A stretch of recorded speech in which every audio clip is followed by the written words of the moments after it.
That medal doesn't belong to you." The words weren't whispered. They weren't mumbled behind a closed door. They were said loud and clear, in a government office, under fluorescent lights, with 2 other staff members in earshot and a camera pointed directly at the front counter. Daniel Riggs, age 78, stood still, not because he didn't understand, but because he couldn't believe what he'd just heard. He had come with nothing more than a manila folder. Inside was a weathered citation letter, a copy of a recommendation memo from 1970, and the medal itself, the Silver Star. Not for display, not to prove anything, just for verification. The local VA office had requested updated documentation, and Daniel, being the kind of man who still ironed his shirts on Sunday night, had followed instructions. But now he was being told the medal was never his. "That Silver Star was issued in error," the clerk continued, his tone indifferent, his fingers clicking across a keyboard. "Your name isn't listed in the confirmed distribution log, and the original approval signature appears to be missing from the file. Technically speaking, we have to log it as an administrative overissue." Daniel blinked slowly. "I carried 6 men out of that jungle. I didn't ask for that medal. They gave it to me." The clerk didn't look up. "That may be true, but the record doesn't show authorization. Policy requires that the medal be returned and destroyed or archived." Destroyed. He used that word like he was talking about a dented stapler. Daniel opened the envelope and placed the medal on the counter, not to surrender it, but to show it. The Silver Star, though dulled by time, still gleamed in parts where fingers had rubbed over it for decades. The ribbon was faded, but intact. "That medal," Daniel said, his voice level, "was pinned to my chest by a captain who didn't make it home. I was 24. Half my unit had been wiped out. You don't have to believe the paperwork, but don't you stand there and pretend like this never happened." One of the younger clerks in the back looked up now, his expression faltering. The older man, the one who had delivered the gut punch, just sighed. "Mr. Riggs, I don't make the rules, I just enforce them. If you refuse to turn in the medal, I'll have to escalate this as non-compliance. Please sign here to acknowledge the return request." He slid a form forward. Daniel didn't sign it. He picked up the medal and put it back in the envelope. Then he turned and walked out. He didn't slam the door. He didn't curse. He didn't raise his voice. He simply left, the same way he'd entered, quietly. That night, Daniel sat at the kitchen table with a cup of decaf and the envelope in front of him. He stared at it like it had changed, like maybe he'd missed something over the years. But it was the same medal, same citation, same signature from Captain Ellis Morrow. And Morrow was dead, killed by a landmine 2 weeks after that mission in Cambodia. His daughter Alana came by around 7. She worked the night shift at County General and always stopped to check on her dad before heading in. "You okay?" she asked, eyeing the untouched dinner and the file on the table. He told her everything, every word. At first she thought he was joking. Then she got angry. "They said what?" "They said it was an error, a mistake." "No, Dad, that wasn't a mistake. That was earned." "That's what I thought too." Alana took the medal, gently, as if it might break. She turned it in her fingers, then set it on the table and pulled out her phone. "I'm going to post this." "Post what?" "Your story. Why? Because you're not the only one this has happened to, and people need to know. He didn't object. He didn't really understand the power of social media, but he trusted her. That night, Alana posted a picture of her father's hand holding the silver star, along with a caption, "My dad saved 6 lives in 1970 and was awarded the Silver Star. Today, at 78 years old, he was told to give it back, that he didn't earn it. They said it was a clerical mistake, but bullets don't care about paperwork. Share this if you believe some things can't be undone with a keyboard." By morning, the post had gone viral. Veterans groups across the country reposted it.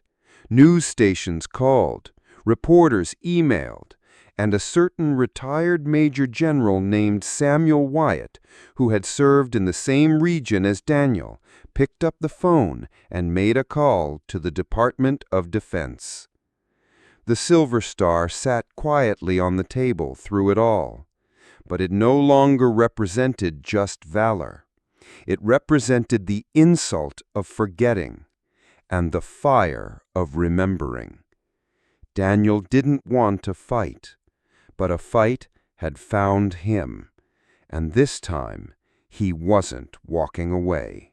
3 days after Alana's post went viral, Daniel Riggs sat in the same kitchen chair with a fresh cup of coffee, staring at the local morning news. He didn't recognize the anchor, but he recognized the image behind her, a zoomed-in shot of his hand holding the Silver Star.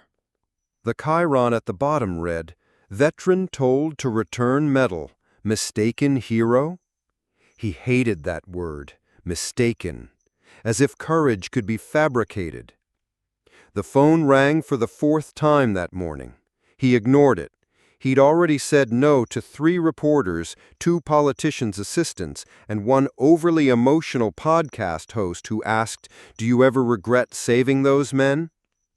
The only call he answered came at 10:14 a.m. "Mr. Riggs?" The voice was clipped, formal, male. "This is Major General Wyatt's office. He's asked if you would be willing to meet him in person, today, if possible." Daniel straightened. "General Wyatt, from the 11th? That's correct, sir. He'll be at your residence by 1 p.m. if that's acceptable." Daniel paused. "I'm not used to generals making house calls." The assistant chuckled softly. "General Wyatt says this is long overdue." At exactly 12:59 p.m., a black SUV pulled up in front of Daniel's modest 1-story home. 2 men in dress uniforms stepped out, but only one walked to the front porch. General Samuel Wyatt, now retired, but still carrying the sharp edge of a battlefield commander, extended a hand. "Sergeant Riggs." Daniel stood slowly. "I didn't think anyone remembered. Some of us never forgot." They sat inside, surrounded by framed photos. Daniel's old unit, his late wife holding Alana as a baby, a dog-eared shot of a jungle outpost with a tattered U.S. flag waving in the background. Wyatt didn't waste time. "I saw the footage, and the clerk who said you didn't earn that medal, he's being reviewed. But this is bigger than one bad moment." Daniel nodded. "They said the paperwork didn't match." Wyatt pulled a thick folder from his briefcase and slid it across the table. "That's because the paperwork was altered." Daniel blinked. "Altered?" "In 1972, during the drawdown from Vietnam, thousands of records were misfiled, lost, or corrupted. Some were shredded in what was called a space-saving effort. Others, like yours, were deliberately marked as unverified because of racial inconsistencies." Daniel stared. "What do you mean, racial inconsistencies?" "I mean," Wyatt said carefully, "that some officers refused to validate recommendations for minority soldiers. They didn't believe men like you could possibly do what you did. So they flagged them, quietly, silently, and those flags followed you home." Daniel leaned back, the air feeling heavier than moments before. "So I earned it, but someone decided it didn't look right on a black man's chest." Wyatt didn't deny it. "I'm here to correct that." That afternoon, Alana arrived to find her father sitting on the porch with Wyatt, both of them drinking black coffee from chipped mugs. "What's going on?" she asked. Wyatt stood. "Ms. Riggs, your post, it opened more doors than you know, and it reminded this country of a debt it never finished paying." He turned back to Daniel. "Next week, I'd like you to come with me to Washington. The Department of Defense wants to hold a public ceremony, a reinstatement of honor." Daniel shook his head. "I'm not doing this for cameras. You're not, but it's not just about you anymore." Alana put her hand on his shoulder. "Dad, how many others had their records flagged?" Wyatt sighed. "Thousands, maybe tens of thousands. But yours is the first they'll publicly correct, and when they do, the rest will have a name to point to." Daniel exhaled deeply. "Then we do it for them." The week that followed felt like a blur. Suit fittings, interviews, phone calls. A CNN producer tried to fly out. The local church organized a potluck just because they wanted to do something. Kids dropped letters in his mailbox with drawings of the Silver Star and words like, "Thank you for being brave," in crayon. Daniel kept the medal close, not because he needed to prove anything, but because he wanted to remember the men he'd carried, the ones who didn't come back, the ones who never got medals at all. On the day of the ceremony, Daniel Rigg wore his pressed brown suit, the same one he wore to his wife's funeral. He held the medal in his left hand. Alana walked beside him, clutching the original citation, now laminated. The Pentagon's Hall of Heroes had never felt so full. General Wyatt stood at the podium and cleared his throat. "Today, we don't correct a clerical error. We confront a national one." The room fell silent. "For decades, we failed to honor the courage of men like Daniel Riggs because we were too blind to see past the color of their skin. Today, we see clearly." He turned to Daniel, eyes fierce and steady. "Sergeant Riggs, on behalf of a nation that took far too long, I represent to you the Silver Star, for gallantry and valor in combat, and for reminding us that honor delayed is not honor denied." Applause thundered, but Daniel only nodded once. He didn't smile, didn't weep. He stood tall, not for himself, but for the brothers who weren't in the room, and for the thousands still waiting to be seen. You people always want a spotlight, one medal, and suddenly you're a national hero. That's what the man said as Daniel exited the Hall of Heroes with Alana. He wore a cheap suit and a smug smile, a small-time blogger, press pass swinging from his neck. His voice rose just enough to be heard by nearby cameras. Alana turned sharply. "Excuse me?" But Daniel raised a hand. "Let it go." The man stepped closer. "No, really, sir, don't you think all this fuss is a little convenient? One mistake, and suddenly you're a media darling?" Daniel turned, not angry, not shaking, calm. "I didn't ask for cameras, I asked for truth." That moment, a single sharp clip of Daniel's reply went viral overnight. By morning, #TruthOverTime was trending. Schools replayed his Pentagon ceremony. Veterans groups requested his appearance at high schools. His inbox, once empty, flooded with stories. "My father served in Korea, never got his Bronze Star." "My uncle died in Vietnam. His record still says missing paperwork." Alana printed every letter, every email, every story.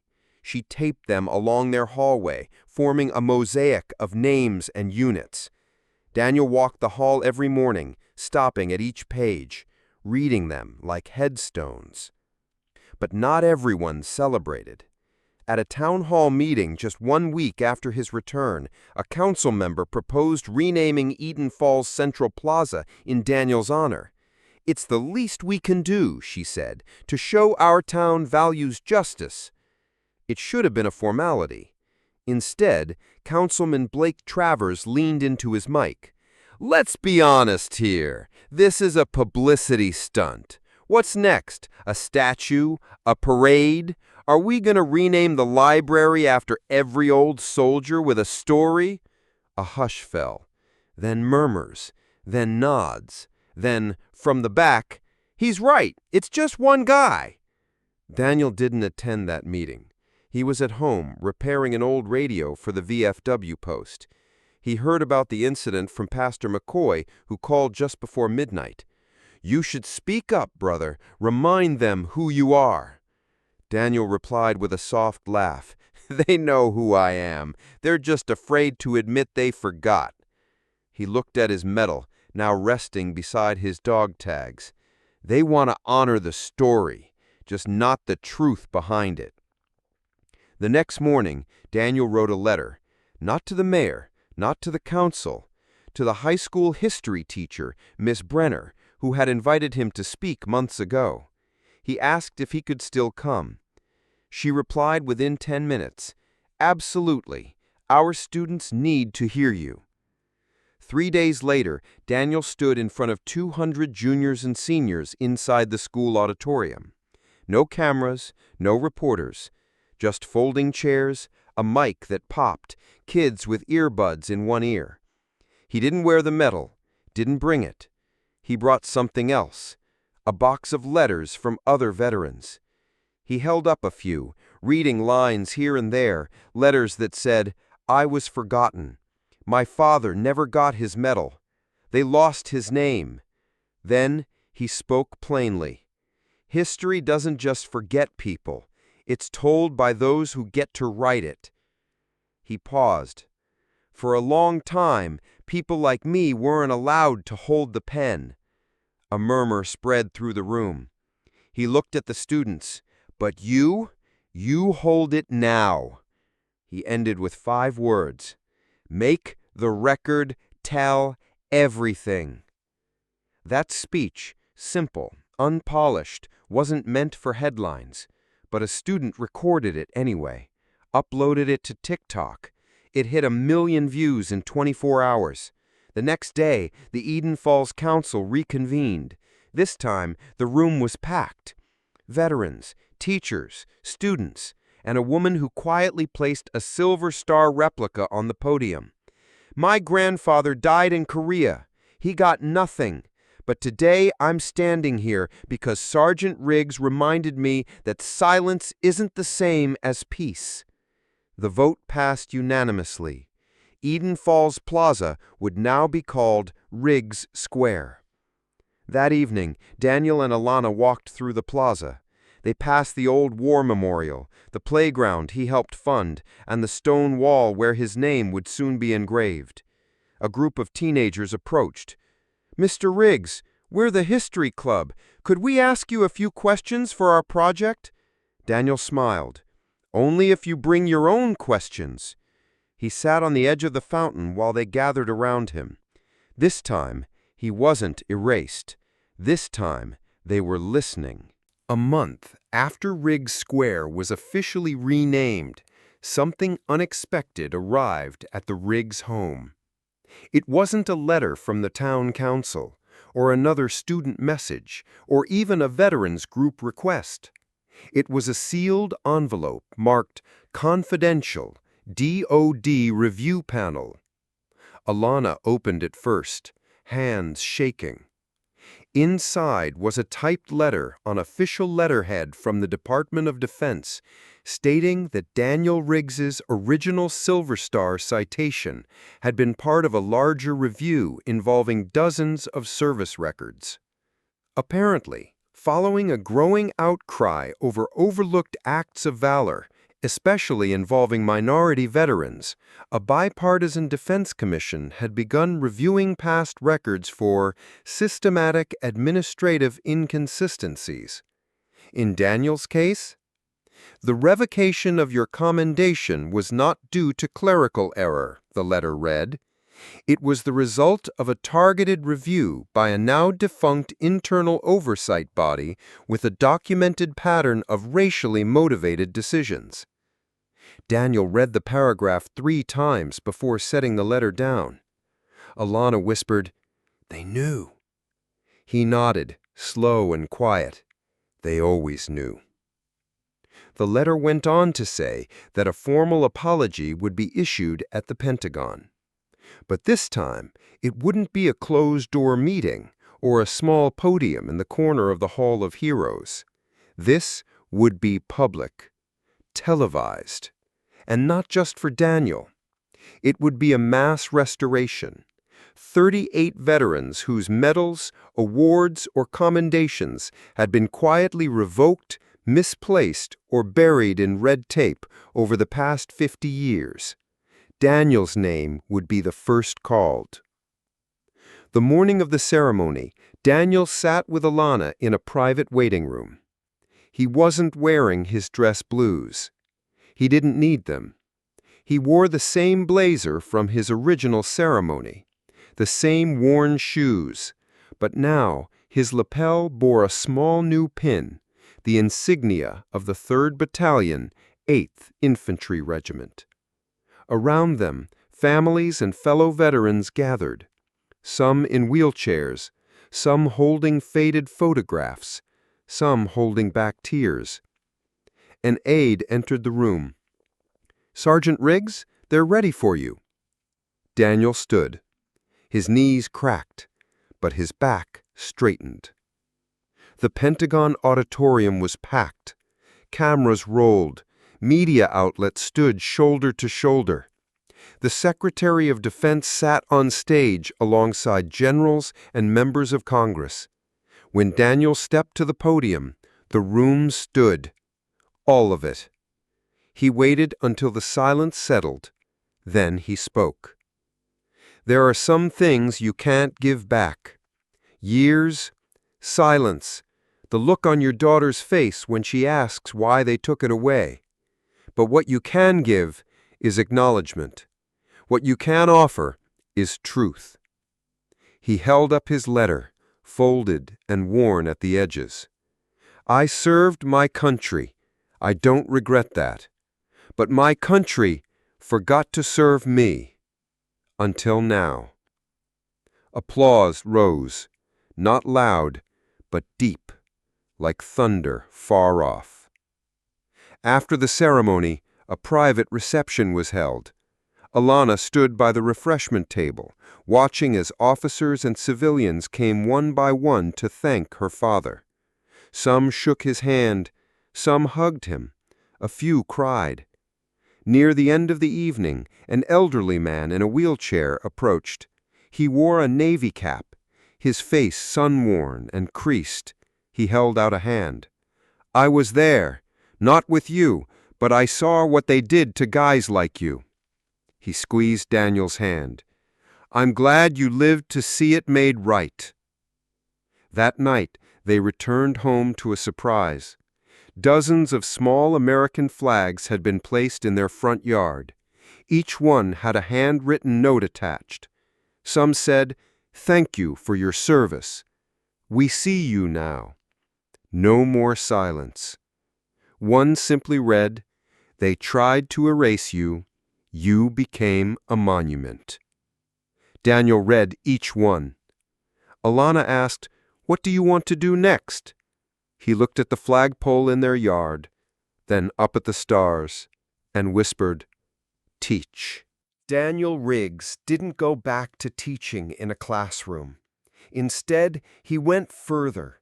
He helped establish the Veterans Legacy Project in his town, working directly with the school district to build a living curriculum that taught students the human cost of silence and the power of acknowledgement. He didn't lecture from a podium. He walked hallways, He sat on benches. He told stories in fragments, in eye contact, in pauses that meant more than words. What started as a project in one high school became a pilot for 10 others across the state, then 20, then a national model. One morning, a fifth grader named Maya sat next to him outside the school library. She had heard him speak the day before, and now held a folded piece of paper. "I wrote this after your talk," she said shyly. It was a poem, 4 lines. "They took your medal, but they couldn't take your voice. Now it echoes down our hallways, a sound we'll never lose." Daniel blinked hard, then smiled. "That," he said, "belongs in the front office."